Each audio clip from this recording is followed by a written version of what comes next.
Like, I just like harder surfaces. How about you persist some bitches on your dick? Oh, I don't like that. Boom! Hiroshima. Boom! Nagasaki. I am of the firm opinion that there are dumb questions. There are stupid questions. Your teachers lied to you. There are dumb questions. Don't ask them. I slept in my brother's bed one time.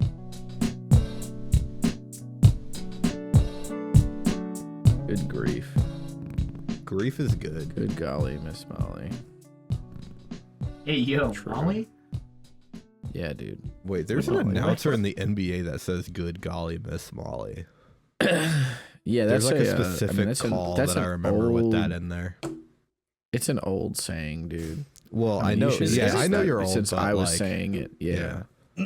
Bro's old. Bro, Get is fucked. How many times are we fuck, gonna dude. recount this old bit on the podcast? I was gonna say, As like, I many feel as it like takes. we've done the takes to do old what? bit. We've done As the many as it asexual takes. bit. Oh, We've done the broke bit. We've done Yeah. a lot of bits. The racist so. bit. Yeah, I think we should Yeah, just end that the one podcast too. right now. Yeah, we've run I out know. of ways to be hurtful to the world around us. People have been Yeah, saying this. I mean, anyway, guys, that's it. That's all for the ETNA podcast for the week. We're actually leaving for. Anyway, hello everyone. Thank We're just fuck. gonna start the podcast because we're just starting it. My name is Nestani. I'm Jaxler. I'm Cosmic. I'm Coley. And I'm PMC Trilogy. He's back again on the episode, joining us again. No, he's not. Oh man, dude. Welcome back, everyone. Today on the docket, I don't know what the fuck we're going to talk about. Hopefully not Yeah, speedrunning, but we're probably going to talk about wow. speedrunning because Yeah, whoever shows up with speedrunning topics is just an idiot. They're going to get Like, shot come in the on. head with a gun. Goodness from gracious. me, personally. I will talk about the weather over here if we want to do that bit. Oh, We 'Cause it's already terrible talked- We over talked here. about Oh, the it's weather bad. last week. What do we can't do it. Did we talk about the weather last week? Yeah, we were talking it's about a fucking I didn't heat talk wave. about and how like how I exit fucking the plane and terrible was it like is a in million Delaware, degrees, dude. You know? Oh yeah, It's that's bad. true. We did do that. Yeah. Yeah. I just didn't expect it to persist this long. Like, How it's about you persist some bitches on your dick? Oh, I don't like that. I don't. fair enough. I Yeah, don't- I was gonna say let's walk that back. I don't like the moan. You need to step I'm it here back. at I'm chilling. 68 degrees, I just went, dude. That's weird. You 'Cause can't do that. was why my did you? What? Who moaned? Cosmic's who- moaning I on the didn't mic. moan, dude. Get him. Why are you moaning? Get him. Podcast You're listeners, 30. get him. He's You went moaning on the mic. Oh, That's what he did. oh god. That was a pretty accurate rendition. Anyway, so Cole, I think you had something to complain about. Speaking of so- rendition, I have a lot of things to complain about. Okay. first of all, I Cosmic live- moaning on the podcast. We can all want to agree hear on that. Wasn't even on I the just bucket went, list, but we're checking it off anyway. Yeah. Everyone's been No. saying this. I live it. Listen, Uh oh. everybody here who is White. around their early 20s in terms of like, I'm in college, I live off on my own, this kind of thing. I live in a disgusting shoebox, a small, tiny shoebox. And I've dealt, if anybody has even kept track, I've dealt with mold. I've dealt with just a disgusting shit. It's just, the carpet smells like feces and there's nothing I can do about it. Here's the thing though. Yeah, there is. You can My house is being invaded by By gnats. black. Oh. Oh. Well. By black gnats. By black. That's right. They're everywhere. Holy And shit. it's driving me crazy. And I don't know what to do. At first it started where I was like chilling on the computer, you know, doing whatever. And I'm like, oh, there's a little bug right there. Like, right there. There we go. We got it. Then I'm seeing like 5 a day. And I'm like, okay, this is getting ridiculous. And now I see like 20. And I'm just saying I'm sorry if randomly in this podcast I go like this or something.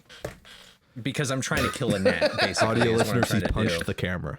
I Yeah. punched my mic. You're gonna hear like They desk might have heard slamming and that. stuff like that. Bro You're did gonna hear Summit the whole Smash deal. IRL. Holy shit. So how many roommates do you actually have? Cole? 27. This is where I start. Not including the Okay. Nets.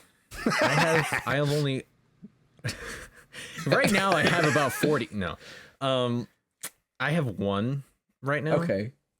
And How I'm dirty the are y'all cleanly niggas? guy here. I Yeah, think same. I'm the guy who generally does the dishes. I'm the guy who generally vacuums with their vacuum. I'm generally the guy to be the clean one. So I ask my roommate, hello, roommate. You Dox him right now. are going to be living in here for a year. I am going to be here until 2 weeks. What do we do? You could always go get some fly tape. Oh, I'm sorry. Were you talking to me? Were you talking?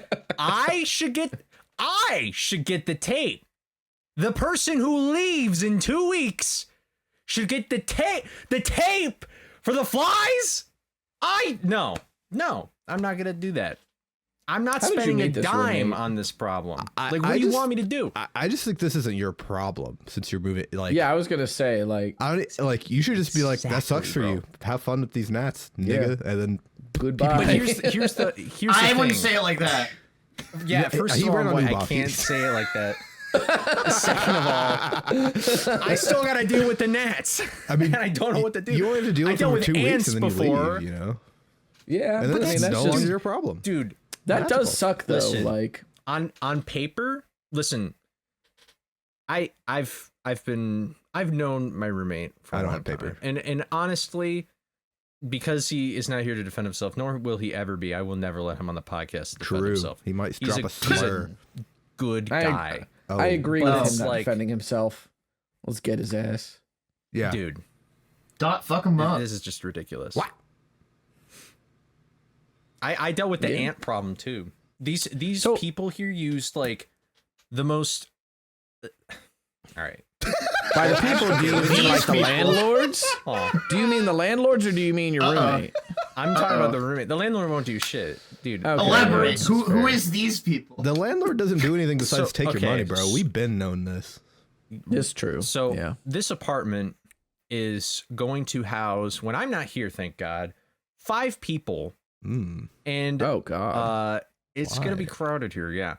And so I'm just subletting. So I'm just here for the summer. Okay. But when I came in, they had a little ant problem, and these guys are dirty hippies. Like they dirty. Well, they're dirty. Yeah, they're kind of dirty. They're very they're trying to be environmentally friendly. Maybe they're dirty. I had this mold issue. They did not have any bleach. They did not have any bleach in the house of any kind of bleach cleaner. They had cleaner that was bleach free. Did they drink it all? Is that the problem? Did they drink it all? Is that what happened?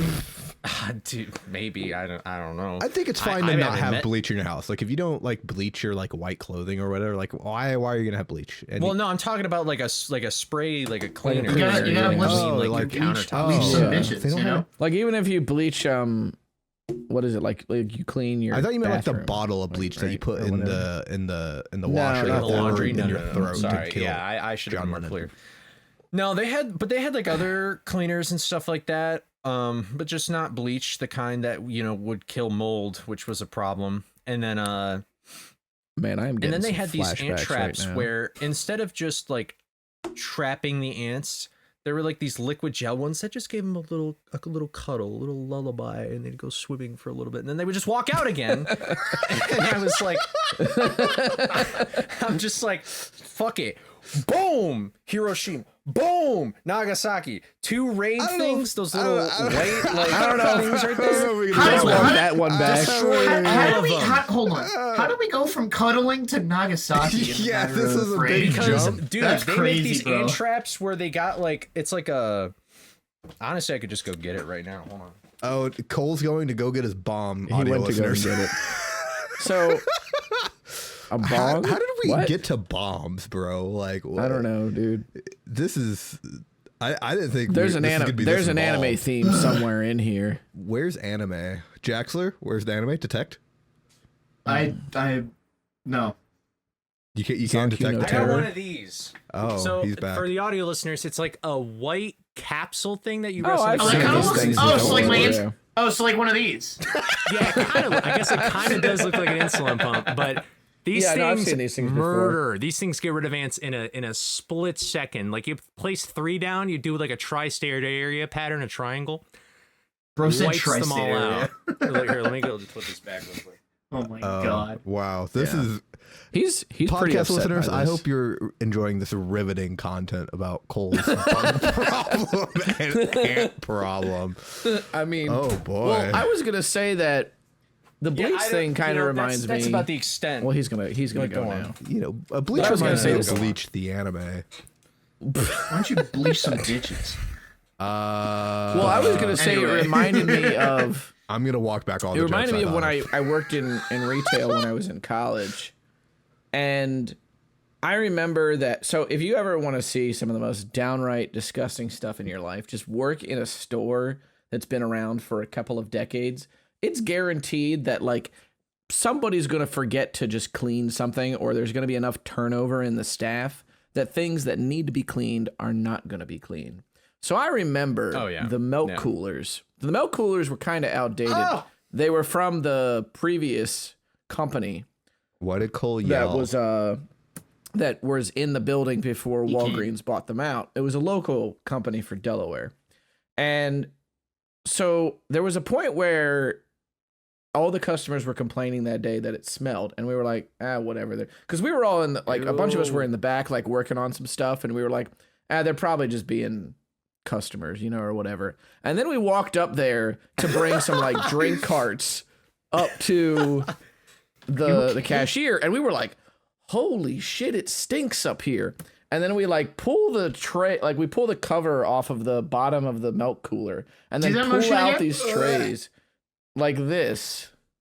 So it was like it had like a hook on it, so you had to unhook the top part of it and then pull that out.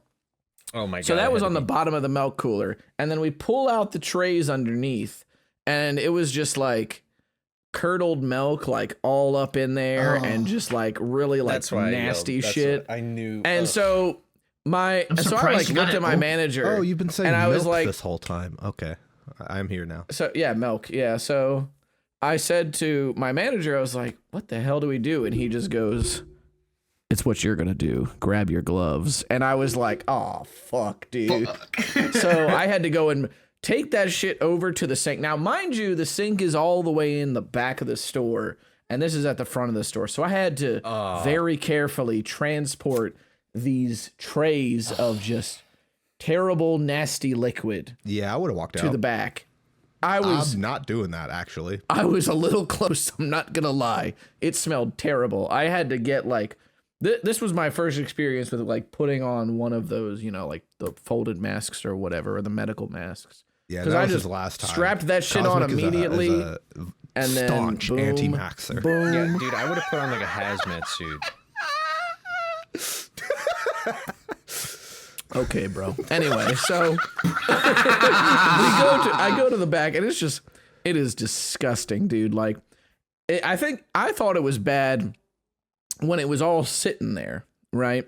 When I had to pour that shit down the sink and then start cleaning it, oh my God, it was awful. The stuff that I have dealt with in retail, dude, people are just disgusting. There are just so many disgusting things that like go into running a store. Like, I remember the time that there was an employee at another store that I worked at where, and this is going to get disgusting for people that have queasy stomachs. For audio listeners eating while listening to the podcast, I'm sorry. Just stop for a bit. Just stop for a bit. Eating. No. So I was talking with another employee, and we were like, just having a casual conversation about something. And the lady comes down the aisle, and she's an older lady, and she goes, "Hey, where's your bathroom?" And she gives us too much information, and we're like, "Oh, it's back that way." Shit.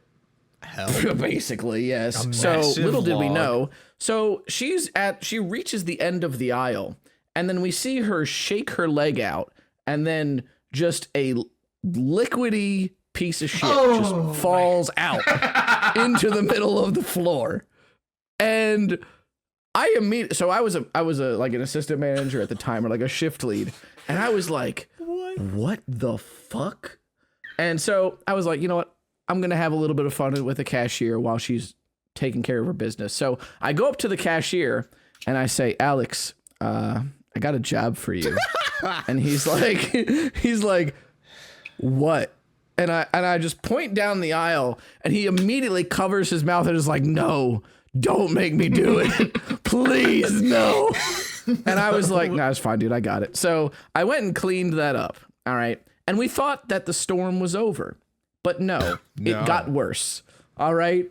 It got even worse. So she got out of there. You know, she got out of the place and then went about her business. Dude. She got out of the bathroom and then went about her business, buying her stuff and then leaving. Wall. No. On the arguably ground. worse, but we'll see. We'll see what y'all think. So dripping like rain. So it was stalactites forming on the like a cave. Another shift lead goes in after her to like see what the damage is, right? And it smells rank in there. So she's like, I'm just gonna clean it and then I'll go to the bathroom, right? So I was like, cool, do your thing. So she cleans the whole bathroom. And then she sits down and, you know, is doing her thing and then pulls down on the toilet paper. And apparently this customer had touched her shitty hands all over the toilet paper and then rolled it back up.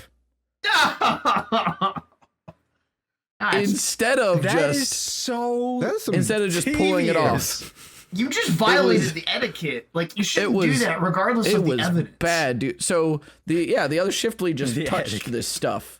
And it was like, oh my fucking God, dude. Like, people are so gross. Just, that is one of the worst stories that I have from my time in retail. Can I ask you a question? This is for everybody. Do you? No, this is not a bad question. Maybe. No. Don't do it. Don't do it to yourself. Feel like stop. He's already dead. Personally, I feel like since COVID has happened, I have become way more like germaphobic. Do you guys feel the same way or not really? I feel like I've always been kind of like pretty clean. It's just that I've definitely been a little bit more active. I wouldn't say phobic, but I think the biggest change from before to after COVID is that now I actively get upset if there's not soap to wash my hands with. I actively get upset now. Yeah. Before I didn't wash my hands. But now I do. Yeah. And now I get upset when there's no soap and I'm like, what the fuck? I've been like a serial hand washer my entire life. A couple times that works, and I'm always fucking pissed. I'm just like, where's the fuck soap? I will say that it seems like since the peak of COVID happens, the general public seems to finally understand what hand sanitizer is. So I hate like hand now sanitizer. everybody's it's all right. It's pretty decent, you know. Audio listeners, Cole pulled out a giant bottle of lube that he thought was hand sanitizer. No, and no. If I use this as lube, holy shit. It would be very clean, that's for sure. It's true. That would be the equivalent of like taking two pieces of sandpaper together and using that as like a condom. That would suck. Yeah. Dude, wait, can I say a hot take real quick? That you think sandpaper condoms are good? No. Oh, okay. Yo, shout outs Home Depot contraceptives. I didn't know what you said. I'm so sorry. I was talking over you. Home Depot. Do you prefer the fine, bro? Do you prefer the fine grit or like the turbo rough grit? Fine grain all the way, dude. 1,000 grit. We're in there. Oh my God. Jesus Christ. Anyway, Cole, go ahead with your sandpaper. I mean, so. You guys are. Nobody's gonna like me for this. Nobody will agree with me. Nobody likes you to begin with, but go on. Ouch. Damn, we're all friends anyway. Here. What? Well, he's looking all dejected now. Fine. No. Go for it. I was just joking. It was just a bit. No. It was for the Sure. It was for the vine. Whoa, all right. That was. Whoa. Whoa, bro. You guys know when you go to like. No. A gas station or school, like when you old people. I don't go to schools anymore. Oh wait, I graduated too. Fuck. Dude, I graduated from college 12 years ago. Anyway, go ahead. we're stun public locking bathroom, poor man. How did I stun lock him by saying that I graduated from college? We're more all than half the like. Public toilets. You know how their toilet paper, like it's like people think it's shit. Like it's terrible. Like public, it's very thin. Bathroom toilet paper.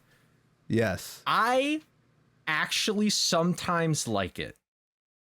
Like sometimes I think it's better than like shit some people buy at the store. I mean, maybe there's like the dollar rolls or whatever, like the big roll type stuff, you know, or whatever. It's probably better than the dollar roll. Like I don't like toilet paper that's too soft. I feel like it doesn't clean that well. Like it makes you comfy, but it just feels like you're smearing shit around as opposed to like I excavating it. You know what I mean? Honestly, like it's just not the excavation. Like, I think I just like a rougher toilet paper, and sometimes like when I used to go. Well, so that explains the sandpaper condom thing. Okay, you just like it rougher. Guys, we're 20 minutes into this podcast and all we have talked about is shit. Can we like get the hell? Can we move somewhere else? This is awful. I've never terrible. No. All right.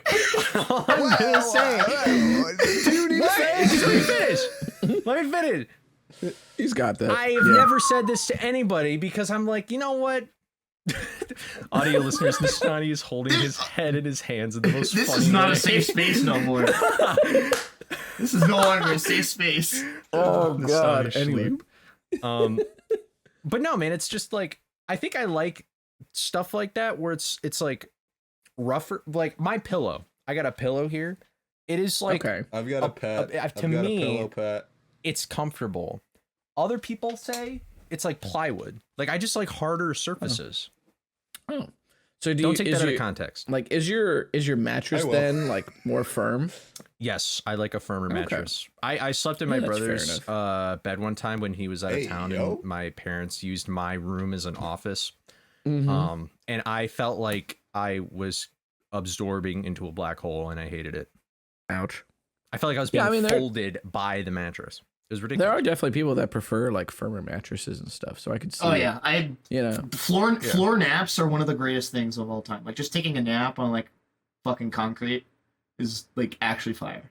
Dude, wait, actually, that sounds so hype in terms of like it being super hot last week. Because like here, and as someone who's tall, like I always am just running out of like mattress for like my ankles will just like dangle off. Get a better mattress, nigga. You shorter than me. Like what are you talking about?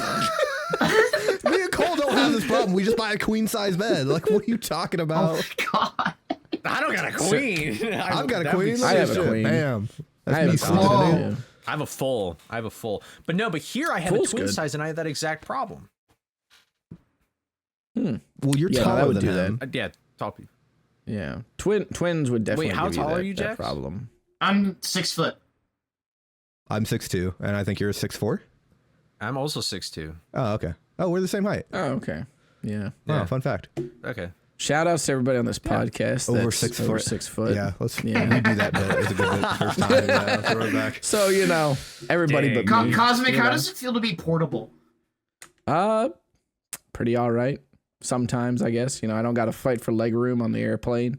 Does every short joke just... I don't have to fight for it either. I just pay $60 for carry-on bags, dude. I don't got to shell out like hours and hours of, you know, pay for extra leg room. It's pretty okay.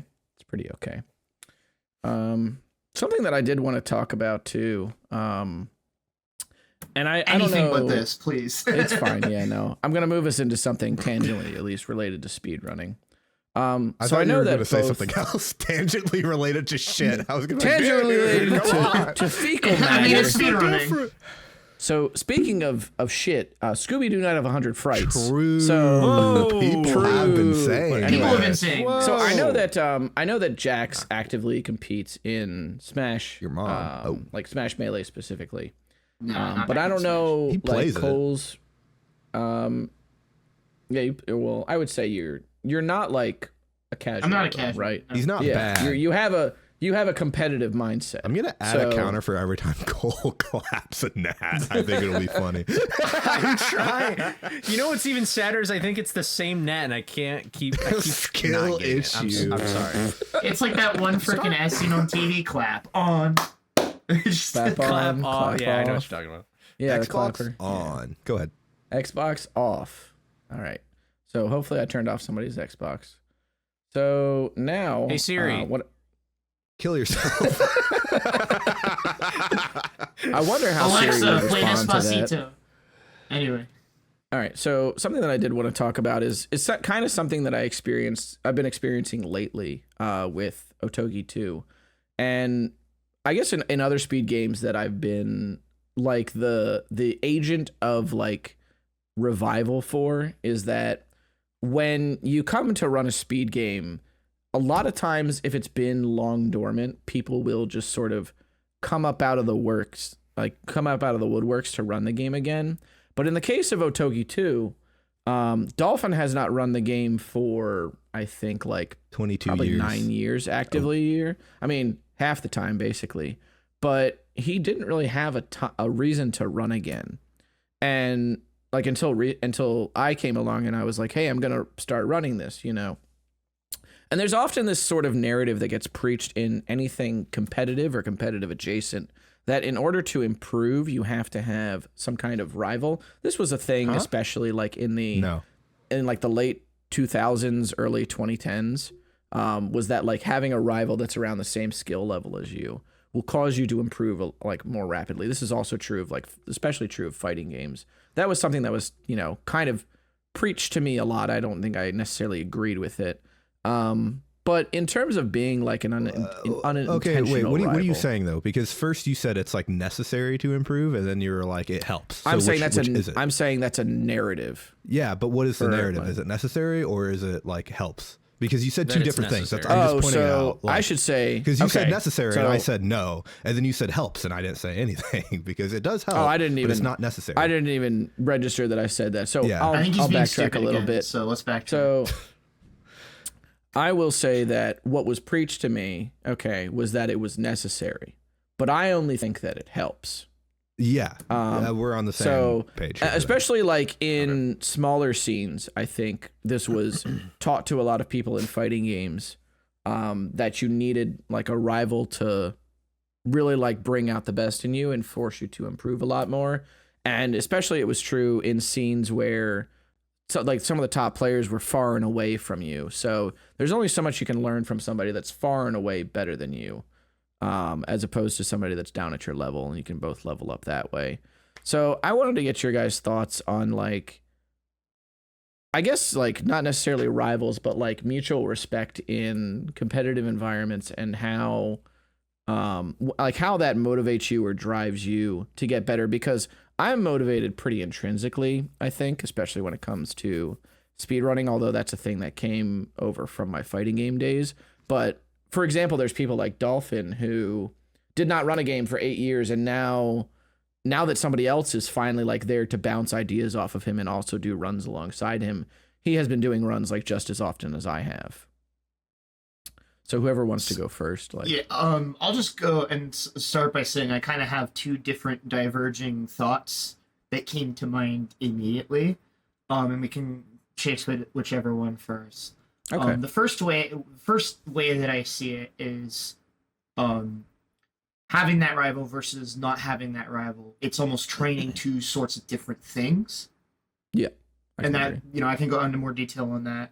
And then the other thing is sometimes I kind of see it as a crutch for motivation to keep doing the thing. And maybe that's just me personally. I agree with that. But because it's like, the classic question of, oh, well, what happens when they stop or you stop, right?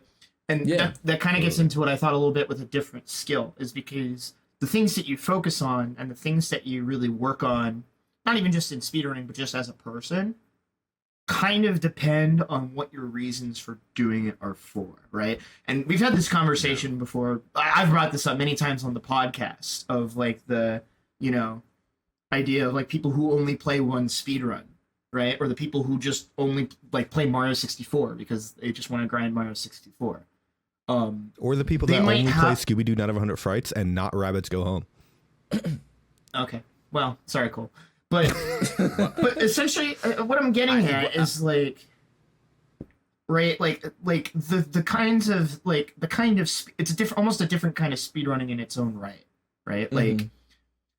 Like I'm not criticizing runners who are like main one game and that's all they ever plan on doing, but I would never expect them to be able to perform well at other games or category, like not categories, sorry, but like other games, like smaller games specifically. Yeah. I would agree with smaller games. I think they could compete in other bigger games because a lot of their thing is to get like, because like I think like a lot of the top 64 runners, for example, would do just fine in other games, and there's proof that they do just fine in other games because some of them have run other games and have done very well. But I think that if they were to run something like, I don't know, fucking Chain Dive, I don't think they would be that successful. Like, just because I think they would get bored because they don't have that muscle of just like improving without the pressure of the eyes, right? Because I think eyes add pressure to perform better. And then also if you're competing directly against someone, or in 64's case, like there's literally like a fucking like 8-man race for record right now. Like, like, you know what I mean? Yeah. That's a lot more. So it's like, I would say, I would agree with you that it's like a lot more like artificial drive, and which can be good and obviously helps and accelerates it. But I would agree that like they are two different things, like competing to compete and then competing against someone. I think those are, I agree with you with that. And I think if you're not careful, it can lead to burnout. I mean, like a really easy example is me and Snowy in Scooby Night of 100 Frights, right? Like, because we were like butting heads back and forth right around the time that it got in the HEDQ. And then, you know, not long after that, I burned out really hard out of that game. And then Snowy followed suit not too much later, right? It was basically at the same time. Like, it might as well have been, right? And I was already kind of starting to feel it a little bit, like in the lead up to GDQ, right? So it's like, I don't know. It's. So I do want to get Cole's thoughts on this because I don't actually know your background in like competitive gaming and anything like that. I don't and then there's a tangential point too after this. So yeah, I don't really have too much of a background. When I was in middle school, I kicked everybody's ass in Smash Bros for Wii U. That's all I'm gonna say. Used to main Sonic, and then they nerfed his back throw, and then I was like, this game sucks. And there you go. Enough, honestly. But in terms of like speed running, I feel like I've always done it more as an intrinsic thing. Most of the time, anytime I'm in a competition, I don't do it to try and like beat someone, because usually when I do that doesn't make, I mean, it's kind of a motivator, but really all it does is just make me pissed because I'm just not doing it as fast as I would like to, or you know, like that's pretty much the end of that statement. But at the same time, though, it also depends. And you guys have already touched on this, but it's like kind of the motivations of the person. But in this case, it's more like your rival, quote unquote. Like, is the motivation of your rival just to get like the world record time first, or like whatever time first before like anyone else in general, or are they laser focusing on you, or like what's the whole deal here? Most of the time I kind of think about it more intrinsically.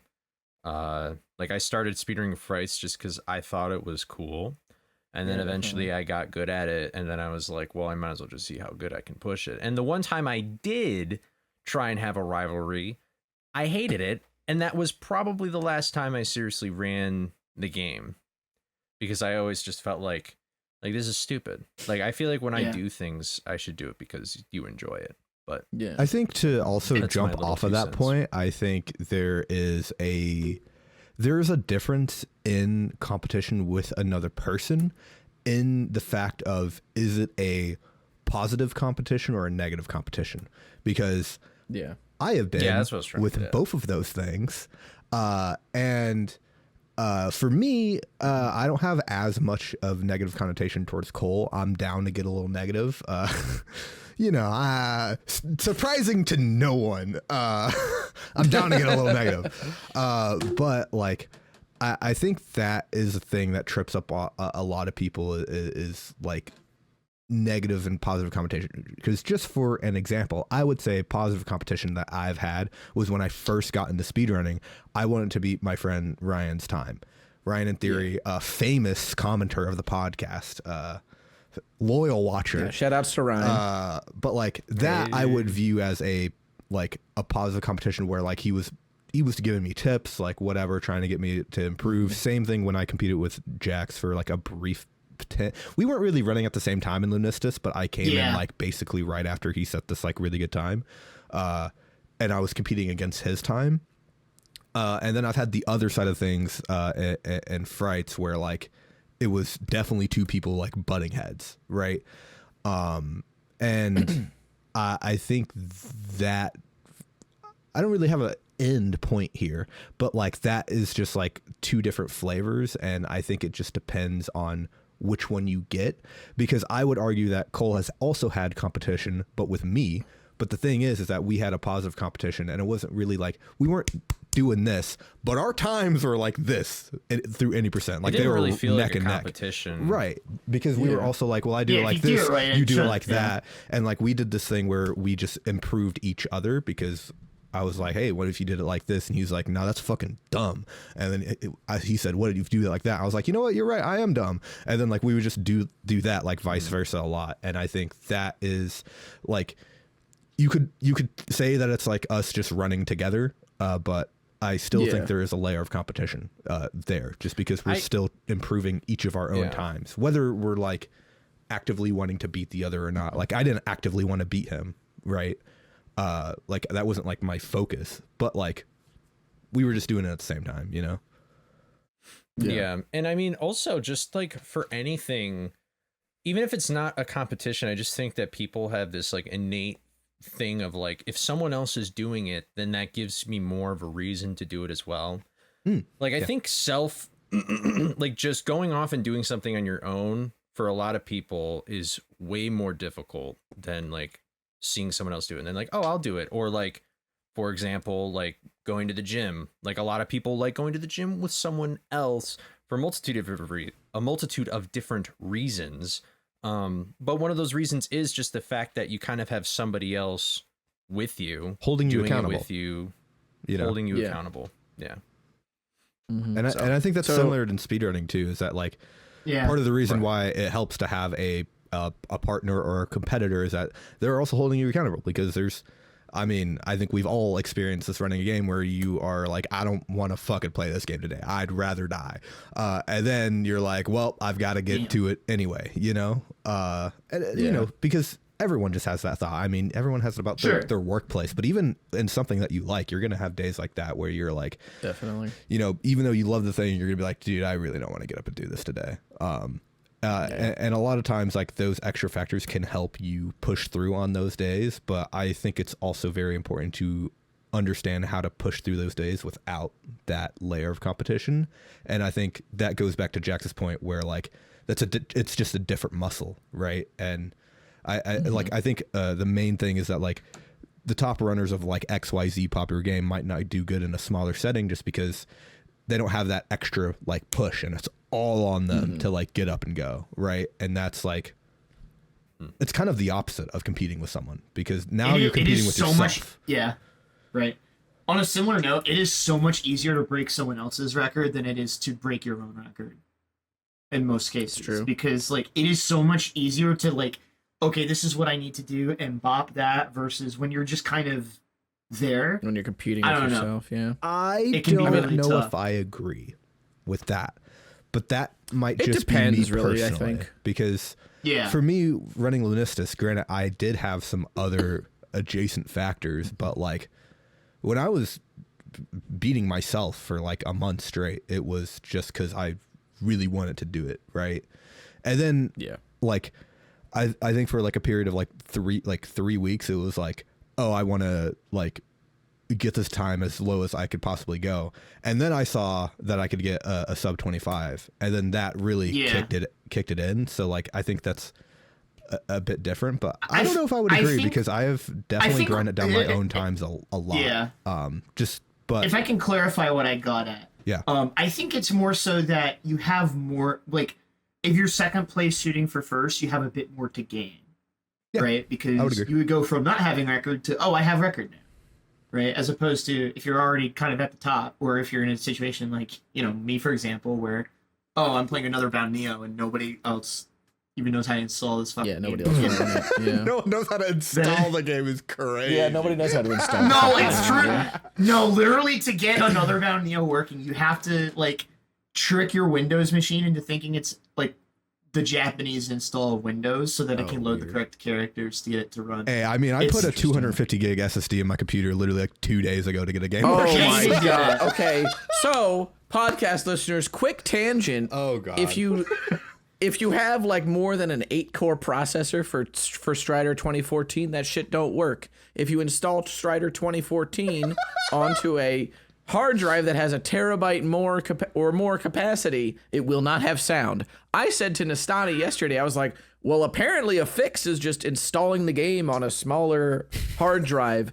And so this man shut off his stream, turned it back on his phone, streamed from his phone, ripping the fucking hard drive out of an old computer, and then installed that shit. And I sat there going, this shit ain't gonna work. And Nestani was like, yeah, it's gonna be all your goddamn fault. Yeah, I and thought I was it would be like, really funny true. if it didn't work. I was like, yeah, no, it will be. It will be my fault that you wasted all this time. And then he turns that shit on, and there's sound. It just and we were fucking flabbergasted. Like, so that I mean that's a whole thing of like future proofing that I wanted to get into on this episode. But I will revert back to our previous point. Yeah. So I did want to talk about a different flavor of Rivals here too. Rivals of Aether too. Sorry. True. I hear that's a pretty good game. So I did want to talk about a different sort of rival, where you're basically training up somebody to be the person that is neck and neck with you, even though like you may have been doing something for years and they are just getting into it. So I think that, for example, there is a distinct difference between what is going on with me and Dolphin now versus what happened in DMC5 with me and Scruffington, where Scruffington, who now has record in DMC5, SE, Human and Devil Hunter. I still have it for Legendary Dark Knight. Flex. But that's a hard category, bro. But for, years, bro. Look, dude, bro. So come on, bro. It was so hard for this, bro. So comment below with a nerd emoji if you feel the way I feel about how Cosmic's talking. Right? Like, subscribe, and put down the nerd emoji. Anyway, so continue. When Scruffington was getting into DMC5, I had already been running the game for years and years, and so because nobody had run it in a long time, like some of the resources were outdated. So I was helping him pretty much get into the game. And anytime that he had a question or anything, or anytime he was doing runs, I would stop by his stream and like coach him a bit, and just be like, hey, this is what you could do here, blah, blah, blah. But I wasn't sure to be like too backseaty. If he was clearly just like in the zone, I just let him do his thing. But if there was something blatantly wrong going on, but I basically trained up a friend to be a rival and beat my time, or get as close as he possibly could. And eventually he did end up taking it after, I took a break, after both of us took a break for a couple of years, because we were running neck and neck for like a year and some change or whatever. But to y'all, is that a different flavor than like, say, running at the same time as somebody or getting into a game at the same time as somebody else? Or is that really just, I guess, like a rubber banded version of that? No, I think it's a totally different thing. Okay. I think there's because for one, it's more of a mentorship thing than it is like a rivalry thing. And there's also like inherent to that process, I feel like there's a bit of vulnerability in a weird way. Yeah. Because you are basically putting yourself in the position of, I want this person to carry the torch forward. And in doing that, there's that little bit where you're just kind of like, I'm recognizing that, I'm in kind of a way, if it partially passing the torch a little bit, right?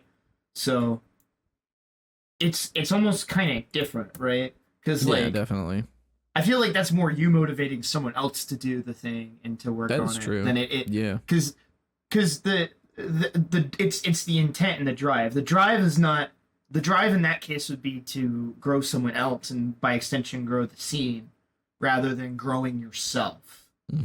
and growing in the same, if that makes sense. Yeah, I will say, though, it's just watering a different plant, really. Yeah. If you look at it like that. I will say that it was very fun to actively compete with him at, like, once we reached the end goal of, you know, him being on the same level. And I even said when he got accepted to ESA to do DMC5 for them, I was like, this guy, you know, at the time, it was the only person I trusted to show DMC5 at the level that I knew I could show it at. So, but that is like a distinctly different thing than with Otogi 2, where I came in and helped like do a new route that is now like the route to do. Yeah. So like Dolphin, I'm sure sees me to some extent as like a motivator or maybe a rival, but it's pretty different when somebody is coming in and actively helping, you know, like change a game's route and immediately just sort of playing like up to the level that, you know, they need to in order to, you know, push the game forward. Yeah, so. I would agree with Jax. You ever watch Kung Fu Panda? Oh my god! Oh yeah, that's a great movie. You know, like Nestani is so trying so hard not to laugh right now. Why? Why? I don't know. I just can't. You're just here. Okay, I thought you could tell. There's Old Turtle Man, and then there's New Dragon Warrior, and you just made the New Dragon Warrior, Poe, the panda. I have never taught anybody in my life speedrunning. Audio listeners, I agree, Jax. I agree. I'm with you. Jax has his hands in his head. Why did we have to Kung Fu Panda on main, bro? Like, come on. Where did you just hear what happened to fucking Jack Black in the news? This is not the right time to be doing this. Wait, what happened to Jack Black? He got blacked. Well, no. Bruh. Should we just did you not hear about the whole thing with like Tenacious D and like them having to cancel their tour and their concerts? Because like what happened? Why is Jack Black I don't know if it was what? He's part of Tenacious D. Band? Yeah, it's a comedy band thing he does. Oh, I don't know. It's a comedy band thing he does. Yeah, no, I know what Tenacious D is. Sorry, I'm unfamiliar with Jack Black's game. Yeah. Like he like, it's like a duo or true or something, and like with Jack Black in it, and like they were like had to cancel a tour because apparently I don't think it was him. I think it was someone else who was on the track or whatever ad-libbed a joke about the president assassination attempt, or like the Trump assassination attempt thing. Oh shit! And then like they got so many calls in to the point where basically like every fucking venue that they were going to perform at basically canceled their. Oh wow! Yeah. Damn. Okay, different analogy. Screw that. Then throw it away. Didn't mean to get off topic here. But I've never had that. The game I run is in limbo. Like there's I mean, you know what I mean? Like there's not many people picking it up. There's some people picking it up here and there, but I'm never. Audio listeners, the game's fucking dead. DEAD. I can spell, similar to my counting skills. No, stop. No, you should play it. Go play the game right now. Anyway, but you sound like that lady we were talking about earlier in Cosmic Story. Dead? Anyway. No, not that. We're not bringing it back. We're not continue. Right, anyway. We're not bringing it back. Stop, please. Why does this keep happening to me? This podcast. I'm trying to talk and then I just get stun locked. Go ahead, so anyway. I would love for that to happen because I would feel super proud if that happened to me. Like I think that would be sick if I taught somebody and then they became better than me. I mean I was the student in that scenario. Like Harsh taught me a lot in 100 Frights, and then I eventually beat his time, and from there on, and still beat his time. I was like, bitch ass. No, damn. I'm so sorry, Harsh. God damn. We love Harsh in this house. Harsh Sensei. People have been saying, but darn, I lost my train of. Oh, but so the thing is, and actually, I would say this is applicable to a lot of different things. Like my dream in life is that I do crazy dope shit, and then I like teach at a school and like motivate people and teach people how to do whatever cool shit I do, whether it be like start up YouTube, make a film, write something, you know, like all like edit, like any kind of thing that I'm interested in. Like I would love to teach people that. And that would be like and if there was like a super huge rivalry, that would be like the most insane character arc I think I could ever go on, you know, like being the rival with my student. Like that'd be awesome. Like, well, I mean, it would be awesome, but it would be like a great character story. This sounds like some sort of fanfic setup. I'm gonna just be real. It sounds like some AO3 type beat. I get what you're going at, but yeah. Also, yeah. I don't really have much to say on this, just because I don't really teach people directly, if that makes sense. I don't really sit down with tutorials and stuff very often. Yeah, you do tutorials. I do very in-depth tutorial videos where, like, I would say in a 99% of the time, most people can just watch my tutorials and they can get it. I think that's in part because I'm good at teaching people and good at tutorialing people. And making videos, like, because I make videos in a format of how I would want to learn, which is show me how to do the thing, shut the fuck up, right? Because a lot of things in speedrunning, you don't really need that much precursor explanation, at least in all the games that I've ran. And I run like platformers. It's a lot of like monkey see, monkey do, but like just like little things that will help you along the way, I think go very far. And so with me, like I like being shown what to do, and then like tell me like 2 or 3 little things I can do to make said thing easier if it's like very hard. And normally that can get me over the hump of most things. I know Jax has dealt with this where like I'll ask him a question, he'll like give me like a paragraph back or 2 paragraphs back, and then I will repeat to him a single sentence, and he's like, yeah. And that is like how my brain processes. So I pretty much just give people the sentence that I come down with, and then if I need to explain it more, I do. And like I have done a little bit of one-on-one, but it's normally just like one-offs. Like, hey, like the most notable thing that I've done like multiple times in Frights is like someone being like, hey, I can't get GGS. Can someone sit down with me? I sit down with them, and then like fish cringe, yeah. Yeah, and then like 30 minutes later, they're getting the trick, right? And so like I know that I can do it. However, I haven't really done it, but I do it on a very broad scope rather than a very narrow scope. Like in Lunistis, like I've been in probably like every single run in the top 5. I've been in their chats telling them how to do something at some point, you know, like just giving them some random stray tip in their Twitch chat. I think something really interesting that I've noticed too, and maybe this is just a purely Twitter thing, but I've heard some people express. Okay. Oh, sorry. I've heard some people express that they would prefer like text written tutorials because like everything speedrunning wise right now, it's video tutorials, right? And I think both are good. I'm curious. I think both are good too. I'm just curious to hear y'all's thoughts on that, because that's not something like we used to have a lot of that in the old days, like old ancient days of speedrunning. I can actually launch on that really quick. Okay, go for it. Kirby, this is literally how I just learned Sacred Stones. Kirby Master wrote a just like paste bin of just like, he wrote like 2 different ones. He wrote one for Sacred Stones itself, and he wrote one that covers like all of the GBA Fire Emblem games. And that is how I learned the run, is just that. And then like being like, oh, it's just monkey see, monkey do, because it's literally just do these exact arrow movements and you can play the game, and you don't really need the explanation. Like you can technically just watch his run, copy the movements, and cool. But like his explanations tell you how to do certain things, like enemy control glitch, tips on like just random tips, like just random things of like, why do you do X thing, like things of that nature. And I think text tutorials are good.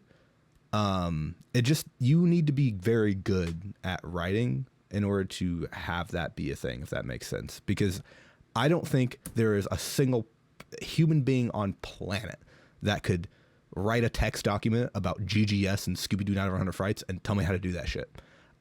Yeah. I think there are certain things where like text can only go so far, but which I do think why video is obviously more popular. And then also just like everyone just has a fucking YouTube channel, you know, they're farming some views, but like they're grinding. Yeah. But I do think that text is kind of a lost art, but I think what would be cool though is to have text along with a video, kind of like what Kirby Master did, even though it's not technically a tutorial, but it is kind of a tutorial because it's just the run and you just slow it down and then you can see what it does.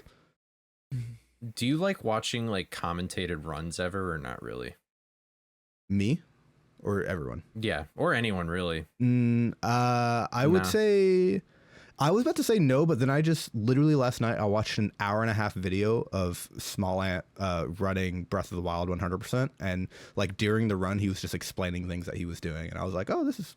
And then an 1.5 hours passed, and I was like, well. So I'm like, I guess I do. That. I like it. That's like the only speedrunning content I really watch regularly now.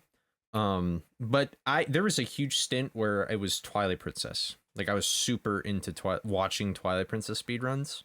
Like that was some neuron activation for me. Like it's just so cool to like have like it literally is. I think having that written explanation and the video is like that's peak. Like that's perfect for me. And even though it's not like text in the video format, it's like him talking over it, and it's like edited and stuff like that. Edited. Yeah. But I was just curious if you. No, but I do think that like. Just to wrap my little point is I think that it would be valuable to accompany video tutorials with text tutorials. I think that would be good. Just in general. Yeah. I think pairing both of them is a good idea rather than just doing one or the other, because some people do learn better with written material. Like, you know, I'm not one of them, but some people do actually do better just reading something and they're like, oh, okay, I get it. Yeah, I mean, for myself, so I have kind of a weird experience with this where when DMC1 was, or Devil May Cry was first kind of picking up speed as a speed game, it did not have any sort of resources or anything. So I went and did like a whole written thing where I listed out all the stuff that we bought on different missions, as well as like talked about like listed backups and like listed strats for all of the enemies per room. And not a lot of people read that thing and not a lot of people picked up the run from it. But the moment that I put out a video tutorial of it, there was like 3 or 4 new runners for it. And from there, because of that video tutorial, which I then, you know, I linked my notes in there as well. Because of that video tutorial, the game grew like exponentially. And then even since then, Out with the Yang, she has made like another video to revamp what I did and bring it sort of up to the modern route. And there are like advanced notes out there, but a lot of people learn by watching that game and watching a lot of people like, go ahead. Yeah. I'm just curious. So like, did they like stumble upon your video and then they watched it, or were they interested in the game, went to SRC and then found your video and then was like, okay, I'm going to do I would say it was probably a mix of things where like, I know for one, there were friends that were interested in the game and they weren't really interested in picking it up until there was a tutorial. And then there were also people that stumbled into the SRC, found the tutorial, watched it, and then started doing the run. So it was a mix of different things. Or there were people that had been running the game for a bit and got better because of that tutorial. So it was one of those things where like, and I've seen time and time again where I provide somebody notes for a game and they don't do shit with them, you know, because I don't know, motivation or something. So when people tell me, oh, I want more written stuff, I feel like half the time they're lying through their teeth because what they really want is they want a shortened version of whatever video is out there. So that's a lot of the good time, point. I like that. Yeah. That's my biggest pet peeve is fucking long tutorials where they just say a bunch of bullshit and don't tell you what you want to hear. Oh, I hate it. Oh, there's so many. I mean, I get that. I am guilty of doing that. I'm sorry. I'm also not guilty of doing that. My tutorials are flawless. They're not flawless, but like for example, okay. So there's when I did no filler, go ahead. When I do notes now for games, and when I finally do like a tutorial for another game, like, or for example, actually, if this is for Devil May Cry, is a pretty good example here. So Unintended Chaos did a tutorial for Devil May Cry 5, the main campaign. And when I did notes for that, I basically just put out the buy list because like what upgrades you're supposed to get at what levels. And people will use those buy lists all the fucking time. For action games where like upgrades or buying new weapons or getting like different shit is involved, if you give somebody that at a glance, 100% they will use that shit. But if you give them a big detailed text document, they probably are not really going to look at that shit at all. Yeah. But like if you give them a video tutorial where you show them what to do and how to do it, and then you give them the shit that they can glance at like during the run, they're fine. Scruffington also has made like a whole guide for like a whole written guide for like Final Fantasy 13 all missions. I don't think I've seen any new runs of that category since he did that. And he spent hours on that thing, like days even. So number one, it depends on the genre, right? Because an action game or a platformer or an FPS, you're probably not going to have a whole lot of time to look at notes. So upgrades or points of interest or something like that are going to be what people, when they say they want text documents, that's what they want is, hey, can I get the cliff notes? But when it comes to RPGs or it comes to, like just really long form games, that's probably the one where people are going to like want to sit down and read a dissertation.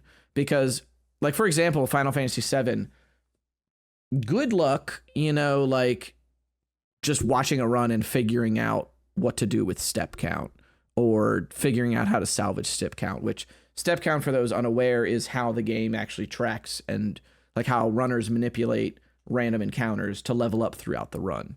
So you need something to like look at and explain that to you in written form, as well as somebody to show you that and what that looks like in practice.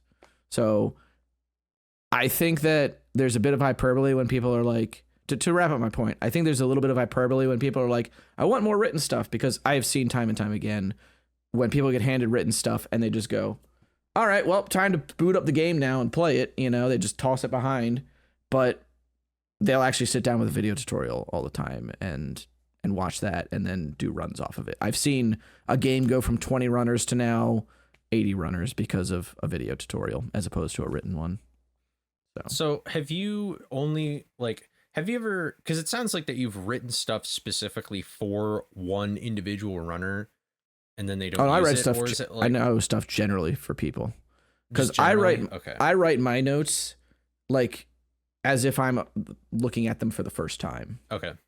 Basically. Okay. I thought you were like, because something I've learned through speedrunning is that generally with stuff like that, like you don't do that just for like one person. Yeah, just for one person. You make that for the whole group of people, because I have found sometimes where it's like I make a video clip for somebody and then it's like nothing comes out of it.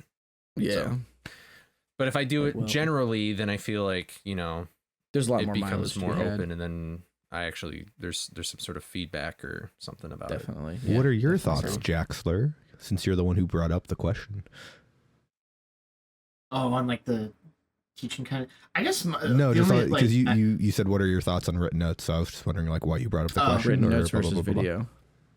Well, I mean, the whole reason I brought it up is because like I just feel like there's so many different methods of teaching that I think that other fields and hobbies capitalize on that speedrunning really doesn't.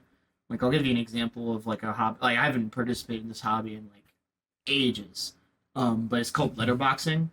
It's essentially geocaching, but instead of like, GPS and like, marking a logbook, you find a trinket or something.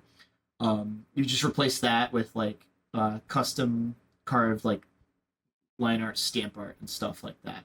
And so you stamp it down in your book. And so that's pretty much all done through text. There's really no video anything because it like started in like the double O's, right? And so. But like you don't need the video, if that makes sense, right? But I don't know. I just thought it was fascinating, right? Because it's like I think because we live in an age where the way to grow things and the way to, you know, as we say in the field of game design, the medium is the message, right? And so because like the medium of, you know, YouTube and video is so prominent, that's the way that people engage with things generally now, if that makes sense. So yeah, I like, because you said it was kind of a lost art, and I think that's a good part of the reason why. It's also kind of part of the reason that you've probably never heard of letterboxing, but probably heard of geocaching, right? This is also why we're doing a podcast. I've heard of neither of for these. A website. So. Oh, okay. Well, a lot of people have heard of geocaching. But no, but now I just want to go outside and skip some rocks. I don't know. Yeah, I do think that is an interesting point, though, of just like, you know, because to think of like all the popular things that like you can like learn, like this is gonna be very funny because I just said the word popular, but like math, for example, there's so many different ways that you can learn how to do math. There's like fucking flashcards, there's like private tutoring, there's different types of private tutoring, there's literal textbooks, there are videos, there are like audio only stuff, there's so many different like variables that you can go to. Math blaster. Yeah, blasting. Like there's so many different things you can do, but with speedrunning a lot of it comes down to, because a lot of these are smaller communities with maybe only a couple people, it just kind of filters down into just one person making the video. So it's really just like, did you get him? Yeah, I don't know. It really just comes down to what that one person is willing to put out and put together in that package. And like, you can't really expect that much more. And so it would be cool to have like more different types of resources and ways to learn different games. But unfortunately, that's just like not really the case when it's normally just like a person doing it just because they really love the game and want to preserve like some part of it or whatever. I think part of it too, and maybe this is just me being burned out from college speaking, but like me too. I feel like in some ways it's a lot more difficult to explain something by writing it than it is to by talking about it and like record yourself talking about it, if that makes sense, right? At least for me, and maybe my brain is just fucked up because I'm neurospicy, but it's like a lot of times when I'm neurospicy. Have you never heard that turn of phrase? No, that's I'm stealing that shit. It's a banger. It's a banger. That either. That's fine. That's getting reused. Neurospicy, so, like, neurodivergent. Well, I was gonna say, is neuro normal then, like neuro mayo, basically? All right, Jax. It's anyway, like what's your white point? Rice. Go ahead. Jax. So I in my brain, it's like in my brain when I'm like thinking and conceptualizing things, that it's not always necessarily like it's like English, but it's also not. It's my internal, not even language, but way of understanding and putting ideas together, just like mental shortcuts, right? And like things like that you do to process things faster. And so when I'm explaining something to someone, I'm taking that, and then I need to take that mental map in my head and turn it into words in English that I can say out loud, right? And then on top of that, oh, now I have these words. Now I need to write them down, right? And again, the medium is the message. The way that you speak something is going to be a little bit different than the way that you write something down for someone to read, right? Because you know the form dictates, you know, how you write it, right? So it's almost like you're maybe just for me, but like you're almost writing it like twice, and I think that's people are lazy, you know. Yeah, well, I think it's also just a thing with writing is that it's just hard to write because whenever I mean, I'm sure like everyone has taught someone something or been like, and what is mostly what you do when you're teaching someone something? You say, yeah, so here, look at this. Or here, like, watch me do this. Let me and show then you. You're using less words, but showing them, and you're filling it in with the necessary words. And the thing about writing is that all the things they see, all the body language, all the things that you're doing outside of the words, you have to put those in the words, which is like really hard. Which I think like YouTube tutorials are just the most popular, just because it's just like, well, and the other thing too is be as knowledgeable about what you're talking about and still get the point across, right? Yeah.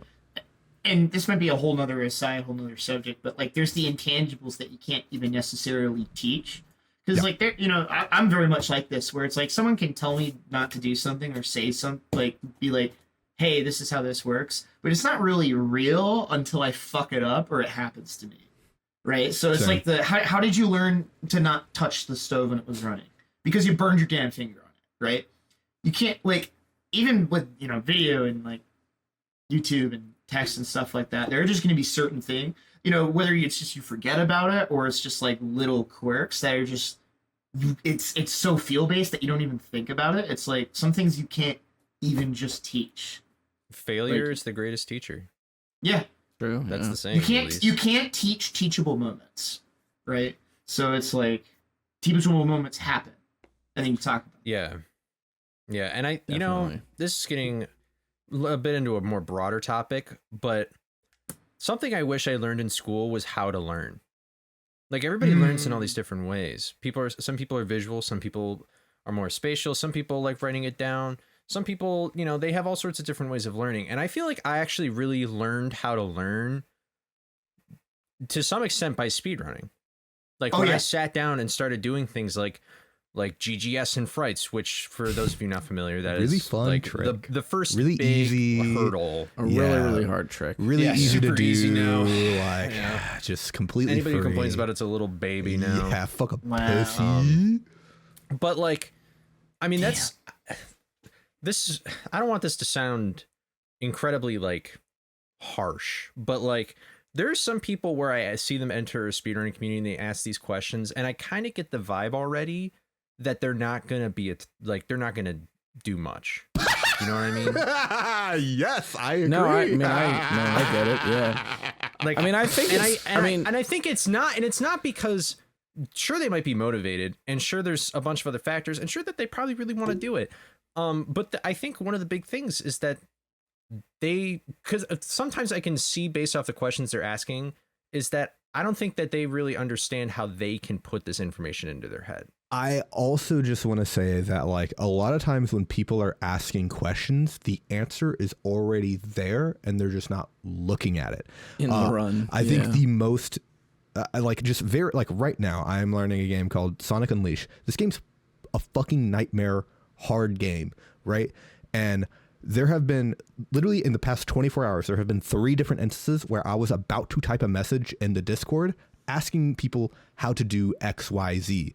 And then I would get the clip, I would write the message, and then before I send it, I always like to do this thing where I just double check and make sure I'm not being a fucking moron, right? And people don't like to do this step. People hate that. People don't. Oh, I hate it too. It's my least favorite thing. And I am terrified of being a moron because I don't like wasting people's time because I am of the firm opinion that there are dumb questions. There are stupid questions. Your teachers lied to you. There are dumb questions. Don't ask them. Okay?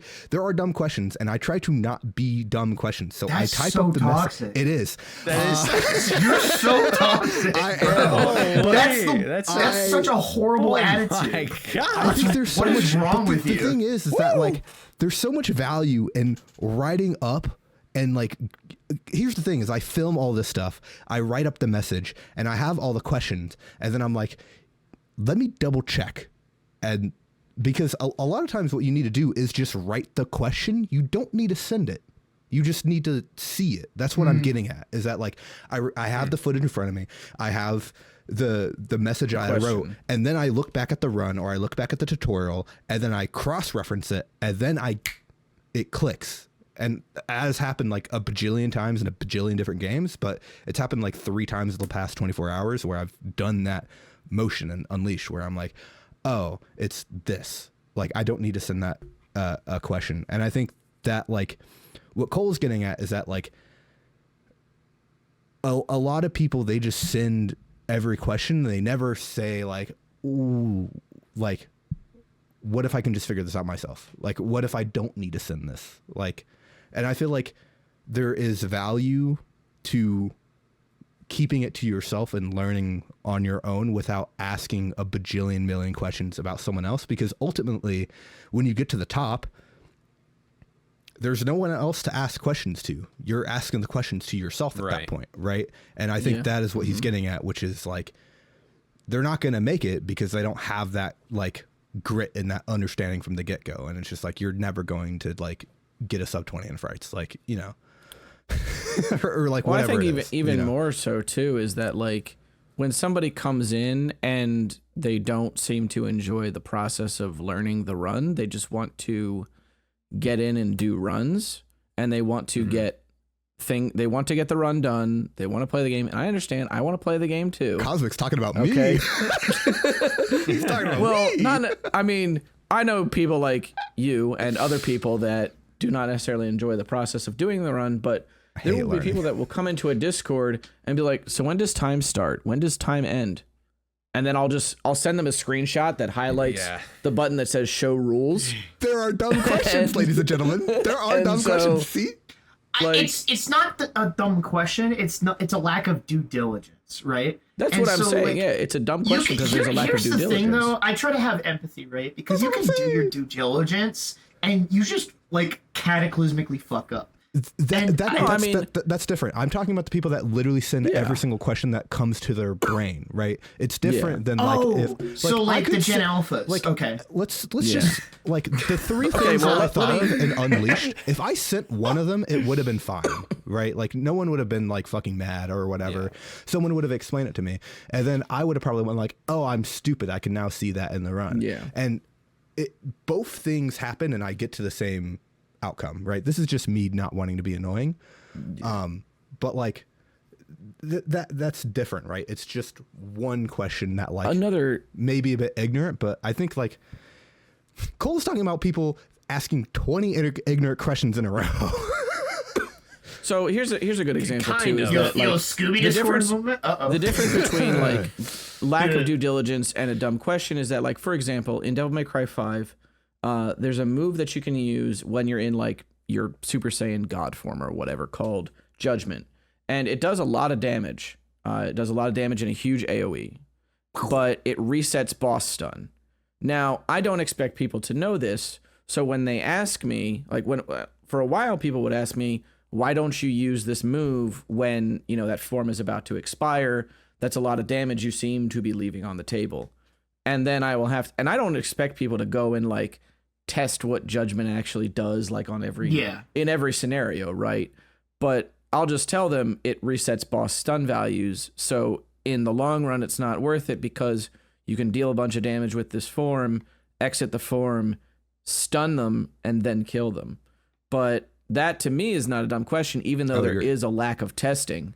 You know, there is a lack of testing, but there's a lot more testing to do. There's a lot more going on, right? Yeah. So technically, there is a lack of due diligence. Do this specific movement, right? It's just like, what buttons do I click? Like, I don't need to. Or if somebody type that necessarily. If somebody were to ask me what to do, or if somebody was to ask me why do we do X, Y, Z, and if it isn't explicitly explained somewhere, that's also I will say, well, because of the cost effectiveness of this move, or, you know, this is how much we have in terms of orbs at this point in the run, blah, blah, blah, blah, blah. I think that is fine. And you can watch a run and still not really understand why a certain move is bought or why a certain movement is done. So even though technically you could go and test it yourself, it is, I think worth it to go and ask somebody. To draw a difference in what you're saying, Cosmic, what you're saying is referring to is like reverse engineering. Like, yes. Well, not only that, but it's like you're asking, like, you know, why do we do what we do, versus when you like asking someone, can you do this thing for me, which is that's true. Yeah. Mm-hmm. Yeah. That's I think I think that's the difference that the two of you are getting at. Like, my question was like, there's a jump in Windmill Island 1 that I was like, why can't I do this jump? I don't get it. I'm barely not getting enough height. And then I recorded the thing. I wrote up the thing. And then I looked back at the run and I'm like, oh, they don't do that jump. They just hit the fucking bumper. And I just wasn't looking at it. I was just dumb. And I just didn't cross. That's what I'm talking about, is like basic, like, things that you can literally just see and be like, oh, like buttons, blah, blah, blah. Like, but it's shocking because it's like, before speedrunning, like, I feel like I didn't have that sort of like keen eye to look at it, or like, and the reason why I don't want to come off as too harsh when I made that claim from before, just harsh, it's just like like some people genuinely possibly don't even understand English. Like, they don't know how to be diligent. Wait, that like, could be taken really. I'd walk it back. I take it. I didn't even hear what you said, so it doesn't matter. It was not good. I just realized it wasn't good after it came out of my mouth. Continue. Okay. Yeah. Continue. Now I lost my train of thought of it, so apologies for my. You're welcome. Walk it back. Recap. Start from the first verse. Scratch that. Reverse it. It's rewind time. Flip it and reverse it. Yep, that's me. You're probably wondering how I ended up in this situation. I empathize a little bit to new people because they could come in and they don't understand like that sort of grit or mentality of like discovering things from the side. Like, I kind of grew up in a sort of environment where I was encouraged to kind of go and do that. Because now you have algorithms that discover things for you. That's like the whole thing of it. It's called the For You. But it's almost like research in a way, where it's like this. Yeah. I mean, it's slightly a little bit off topic. No, I agree. Or not, but like one of my favorite things to do in Frights, which I would love if the document got updated. It's been needing updated forever, but that game had an encyclopedia of like every trick that was known at that time. Yeah. And I loved reading through that. And I loved going through that and like trying to connect the dots and connect pieces like that. And you kind of do that when you're learning a game too. Like GGS, you kind of notice like, oh, that person didn't go as high in the first jump. Or like if somebody is an input viewer, oh, that person held the stick not at like 45 degrees, but like 50, like super small things. Like you can pick up on it. And I think that some people don't realize that. Like, for example, when I first joined Frights, all I did was go in SRC, see the little Discord icon, and went boop, and that's it. And then I was like, where do I go do all this stuff? And it's like, why did you check the freaking guides? And then I was like, oh, there's a guides button. Yeah. I thought that website was just like, I've had a ton of other fuck ups like that. I almost wonder, do you think there might be a video that exists like this already? I'm not sure. But what if there was a video where it's like, hey guys, before you even start speedrunning, like, here's some things that you're going to want to know. Look at the pins. There probably is a video like that. Look at the guides. There probably is a video. There probably is a bunch, yeah. Like, do all this stuff. This is what you should expect when you start a game, and if you want to take it seriously, kind of thing. I wonder if that would be helpful for people. I would just say that, like, a lot of it, I think, comes down to just, like, people's attention spans and, like, what the internet has done to you, audio listener, which is plagued your mind where you get everything like that. Instant. Like, you want something, you go get it. That is like, especially like if you're a TikTok user, you have that a lot more. I think it's more prevalent in short-term content, but even YouTube content, like, you want it, you can go get it, and you're served a lot of instant gratification. So I think a lot of the questions, they are dumb, but like it also is just like, instead of doing all this bullshit, it is just easier to ask for help or ask someone something on your end, because you're not doing all the work, right?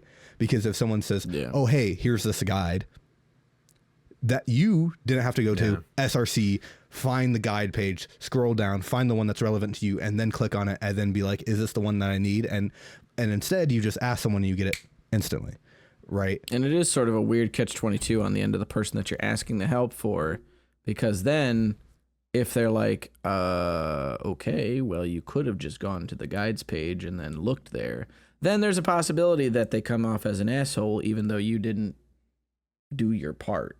Right? Yeah. And you know, it is sort of weaponizing the idea of resources. Like, there are people that come into like Discords that I'm a part of and just like go, why are there no resources? Blah, blah, blah, blah, blah. And then people make resources and then they look at them once, they do half a run, and then they're gone. And it's weaponizing that, like, you know, that idea of collaboration and that idea of community and that idea of being welcoming to new people as well. I think it's just a thing where people just kind of want to be handheld, just because it's just easier, right? Like, for example, like when I got vulnerable. Because when I got into speedrunning, I was handheld. I was literally handheld through my first run. Ryan was telling me exactly where to go. That's right. Like, so like, because he didn't want to play the game. No, this was like, I made a bet with him. I lost a bet. I had to do a run. Like, it's a whole thing, right? But like, people want that though. They want you to kind of handhold them because guess what? It's easier to commit to something, like Cole was saying, when you have a gym buddy, when you have someone teaching you the game. It's far easier to stay on the course and keep learning it, which is why a lot of people fall off when they start learning a game, because they start learning a game, no one's teaching them, no one's blah blah blah blah blah. It's harder to learn. It just is. Like, or if you're at a new job and somebody else there is also new, it's easier to learn together too. And I think that's why I'm having a really tough time just anecdotally right now with Unleashed, is because there is no one. Like, this is the first game that I've learned where there's no one kind of hand holding me, I guess, besides Fire Emblem, but this is like the first platformer. Because like Friday, I had Ryan, and like there was a bunch of other people in the community active at the time. Lunistis, I bounced questions off Jax when I was learning that game. Dalmatians, I bounced questions off Passeray because she taught me that game kind of. And it was just like, I've had a lot of hand holding, and now I'm like learning a game for the first time completely on my own. And I'm like, this shit fucking sucks. So I get it. I get why people do that. But I also am like, in my opinion, I think you should have that grit of being like, do I like just double check if you need to ask the question. That's all. That's all I ask, because sometimes you find out that you're stupid and you don't need to ask the question. And other times you're like, oh no, I need to ask this question. And either way you get to the outcome that you need. Right. It's just, because at the end of the day, people are still going to help you. It's just, they're going to, for the most part, they're just going to be less friendly if you're just annoying. Yeah. So if you take one thing away from this episode, is don't be annoying. Don't be like me. Don't be annoying. Yeah. Basically, don't be like Nestani. Don't be annoying. I will do a call out. Basic questions. Maybe ask like a couple, you know. I will do a call out and say that there's somebody currently learning DMC5 that has asked for help about the out of bounds, and I have, walked them through sort of what I do and said, here's the tutorial, here's my approach to this, here's some other things that you can try. And then every other day they post like 20 messages about how much they hate doing the out of bounds and how useless V is and like all of this other stuff. And it's like, so do you want to learn or do you just want to complain? Like when you don't get the trick? Some people just want to complain. Yeah. Like nobody asked. I mean, they asked and I answered. Well, they did ask. They were just like, like it's just, it's unfortunate because, too, you want somebody to pick up the game and have a good time as well, and when they run into something like that, it's just like, come on, man. I think it's unfortunate that, like, I think some of the best things in general, but I guess also just narrowing down on speedrunning as well, some of the best things come out of you just having the grit and taking the steps forward yourself, then holding your hand with someone else. Like pretty much, like, failure brings about confidence. Like if you fuck up GGS or whatever thing you do a billion times, and sometimes with progress, you don't even see yourself getting better. Like it just feels like the same, but you are getting better. Like you look back at your first attempt of doing a trick and you're like, oh my God, like I was doing 20 different things wrong. Now I'm only doing 5 different things wrong. And it's like when you take those steps yourself, it's just so much more rewarding. And when you finally get it, even just one time, your confidence it's raised so much. And then your probability to reach any kind of goal, obviously your first goal should never be like world record, but let's say your first goal is like, we'll get a sub like 30, 40, whatever game you're running, like you doing that, to at least for me, it drastically raised my chances of continuing to run the game and to actually accomplish those goals at the same time. Yeah. And you know what else raises your confidence, audio listeners and YouTube listeners? Liking and subscribing to the podcast. Rating us 5 stars. Yes. On Spotify. This is not true. Signing up for Apple Music because fuck Steve Jobs. Are we just going to end the podcast with fuck Steve Jobs every single time? Until I get to give my whole rant about Steve Jobs, then that's just you had your opportunity. Instead, you talked about shitting for the first 20 minutes of this fucking episode. Hell yes. You know, that was actually one of the things that I wanted to talk, but we'll get him next time. We'll be all right. Anyway, we'll talk about shitting. Leave a comment below with talk about like memorable bowel moments, speedrunning, and all this stuff a lot longer. But we need to get the fuck out of here because we're at an hour and a half. This is definitely our longest episode. Okay, never mind. Really? I didn't even realize, dude. I was just going on the timer. No. So have a good one, everyone. Goodbye. If you don't subscribe, I will find you. Make sure to thank your resource makers. Jax will find you. I will commit asexual. Wait, what did I say?